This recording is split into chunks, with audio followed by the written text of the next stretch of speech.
Hello everybody, welcome back to my channel. My name is Mel and today we're going to talk about the books that are going to self-destruct off of my TBR in the next 12 months. Now I know you guys have probably seen this before. I think the first person I saw do it was Becca from Becca and the Books, and I will link her latest video down below. But basically these are just 10, 11, 12 books that I have chosen that have either been on my TBR for a really long time, or I know I'm going to keep putting off. If I don't read these books within the next 12 months, then I have to unhaul them. So I have got a shelf that's pretty high of all of my TBR books, but I do have a shelf on the very, very bottom of books that I just am not in a huge hurry to get to. So that's where I've pulled most of these from. I need to read them. I'm still interested in a lot of them, but my interest is on the lower end, and so I need something to encourage me to put these on a priority list. So in no particular order whatsoever, I'm just going to quickly go through all of the books that are going to self-destruct in the next 12 months if I don't read them.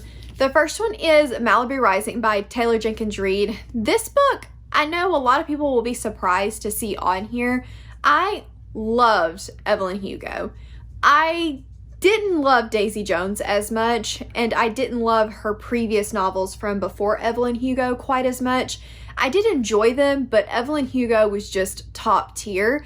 This one, when it came out, I was very excited for, and then started to hear a lot of mixed reviews, and it wasn't a premise that I was overly sold on to begin with, so I'm just hesitant. I'm not sure when I'm going to pick it up. Best I recall, this is about a house party set in 1983 and their secrets, and I'm not entirely sure what the exact premise of this book is, but the end tag says Malibu Rising is a story about one unforgettable night in the life of a family, the night they each have to choose what they will keep from the people who made them and what they will leave behind. So interesting, yes, but I have not been reading as much literary type fiction, and this seems to be what that's leaning into. Maybe I'll get to it, maybe I won't. The next one on my list is one that I was very excited about when I first got it, and my interest has just waned a little bit, in part because of how big it is, and that is Plain Bad Heroines by Emily M. Danforth. This is a gothic type horror. I think it is very atmospheric, but also very slow, which concerns me a little bit. I've heard mostly good things for this book, and out of all of the books on this list, this is one of the ones that I'm most likely to get to and to enjoy enough to keep. Basically, this is just, it says, a horror comedy centered around a cursed New England boarding school for girls, a wickedly whimsical celebration of the art of storytelling, sapphic love, and the rebellious female spirit. You had me until whimsical. That's probably the main reason I've been putting this off, and I think I'm going to enjoy it when I get to it. I just need to get the encouragement to pick it up. All right, so next up we have The Devil in the Dark Water by Stuart Turton. This is the author that wrote The 7.5 Deaths of Evelyn Hardcastle, and it and Evelyn Hugo came out about the same time, so that title was super confusing. I was very excited to get to this book when it first came out, but since then I have heard a few mixed reviews on it. I did try to read this one. I started it and got about 15, 20 pages and just wasn't jiving with it for some reason or another. So I am hopeful that if I pick it back up and I'm in the right mood, I will continue. But this is a slow burn murder mystery set in 1634. And it says, a murder on the high seas, a detective duo, a demon who may or may not exist. So it does sound really interesting. I've been wanting to get more into classical slow burn type mysteries rather than thriller mysteries, but the first 20-ish pages of this just didn't do it for me, so hopefully it was wrong time, wrong book. Next up, we have one that I've heard a lot of good things about, and it's just been sitting on my shelves for a while, and that's the main reason I'm putting it on this list, and that is Miracle Creek by Angie Kim. This is a courtroom thriller mystery centered around, I believe, centered around a immigrant family and a young single mother who was accused of killing her autistic son. So it's just about how far we'll go to protect our secrets, and I think it explores a lot of hard themes. Again, very interested to get to this one. For some reason, I just have not picked it up, and it's probably been on my TBR for a couple of years now, so we'll see if I manage to get to it in the next year. If not, it's going. So the next is one that I actually added on at the last minute because I need to read it. I got about a quarter of the way through this book and then ended up DNFing it just because it is translated and the translation was just not working for me. So I think I need an audiobook. And that is The Chestnut Man by Soren Siverstrup. Oh gosh, I just butchered that Nordic name. But this is a mystery thriller centered around a serial killer that leaves a chestnut man at the scene of his victims. It does have a very detective setting, which I am getting more into than I was when I initially started this book, so I actually think I would enjoy it more now. This is one that I do think I'm probably going to pick up within the next year and will hopefully be able to check off of this video when we revisit it in 12 months, but I've heard good things. I've heard great things about the TV show, and so I'm really hoping to get to this one, especially when it gets more into the cooler, spooky weather. While we're on the murder mystery train, let's just talk about Magpie Murders by Anthony Horowitz. This one is from the author, I think, that picked up and started writing more in the Sherlock Holmes era. And that's the main reason why I picked this one up. Again, I think it's a more Agatha Christie style mystery, so slower mystery rather than thriller. I've had this one on my TBR for years. I'm still very interested in it, but for some reason it's just not one that I gravitate toward, and I couldn't really tell you why, other than I just haven't heard a lot of people talk about it, and I guess I forget that I even have it. So hopefully this will remind me to pick it up. Next up are two that are more in the lyrical, whimsical style of storytelling, and that's the main reason that I have not gotten to these. The first one is Cersei by Madeline Miller. Heard very good things about this one from a general standpoint, but I've also heard that it is a whimsical story. It follows Cersei, who is a secondary character in the Iliad and the Odyssey, I believe. I'm not 100% sure what this plot is about.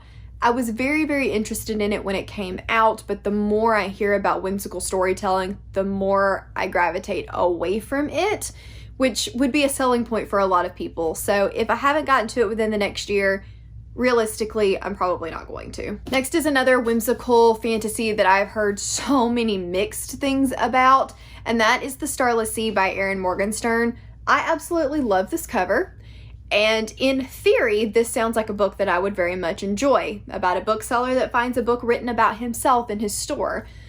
But I didn't love The Night Circus because I felt like it had no plot. Beautifully written, beautifully narrated, but it had nothing to push me forward and to keep me reading.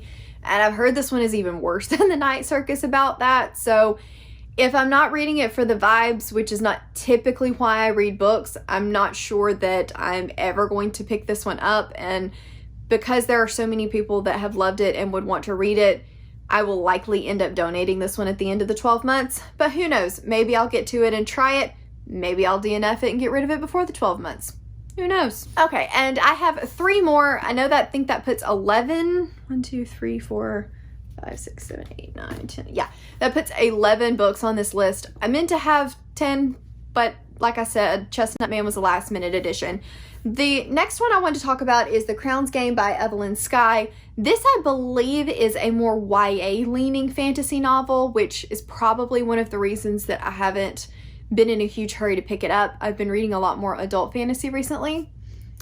And I'll just be honest, I don't know a whole lot about what this is. I heard good things about it, especially from Haley and Bookland a long, long time ago, and I think that's what caused me to buy it, but then I just haven't heard anything about it since. If I get in the mood for an angsty YA fantasy, I might pick this up, but if I don't, it will likely go in the unhaul pile next year. The next one is another one that I did actually start reading and put down because of the writing style, and that is The Raven Tower by Ann Leckie. Ann Leckie is known for her sci-fi novels, but this is a fantasy. However, it is written in second person, which is not something that is easy to read, and it caused me to put it down a couple of chapters in. I was hoping it would be one of those where there were some perspectives that were second person and some that weren't, but it seems like the entire book is written in second person, which was not something I gravitated toward. But the taglines sound really interesting. It says, "For centuries, the kingdom of Eredin has been protected by the god known as the Raven." Gods meddle in the fates of men, men play with the fates of gods, and the pretender must cast down from the throne in this masterful first fantasy novel from Ann Leckie. So it sounds interesting. I'm just not sure I'm going to be able to do the second person. Last book on this list is one that many will be surprised by, but I have had it sitting on my TBR for ages, literal ages, and I think I'm going to pick this up within the next year. But again, I need some encouragement. I need some people to yell at me to read this, and that is The Savage Song by V.E. Schwab. Now, I have read and enjoyed A Darker Shade of Magic. I've read and enjoyed Vicious, and I read and didn't so much enjoy Addie LaRue. This and Gallant that has just come out are really the only series left that I need to read from V.E. Schwab other than her graphic novels, and I've heard great things about this. I don't typically... Excuse you. Go away. Where were we? So I don't typically gravitate books that handle music. I don't know why that is. It's just not a writing element or a plot element that intrigues me. But I've heard such good things about this series that I do want to give it a try. I know it's one of her YA series, but I haven't heard people say that it reads extremely YA. So hopefully this is one that's going to be at the top of my list to get to within the next year. So short and sweet, those are all of the books that are going to self-destruct within the next 12 months if I don't get them read. Out of this stack, probably the ones that I am most likely to pick up first are This Savage Song, Magpie Murders, Chestnut Man, and probably Devil in the Dark Water. Those are the ones that I'm going to say are at the top of this list and the ones I will have been most likely to have read in the next year. Hopefully I get to all of them and I can find out if I enjoy them and want to keep them, but if not, out the door they go. If you've read any of these books and you're like, absolutely, they're great, you really need to pick them up, please let me know in the comments so I have somewhere to start. If it's one of those that you're like, no man, not a good time, I wouldn't recommend it, let me know. Maybe I'll just go ahead and unhaul it if I wasn't interested in it anyway. But that concludes this video. Thank you guys so much for watching. If you enjoyed it, please don't forget to give me a thumbs up and to hit the subscribe button. And I will see you guys next week.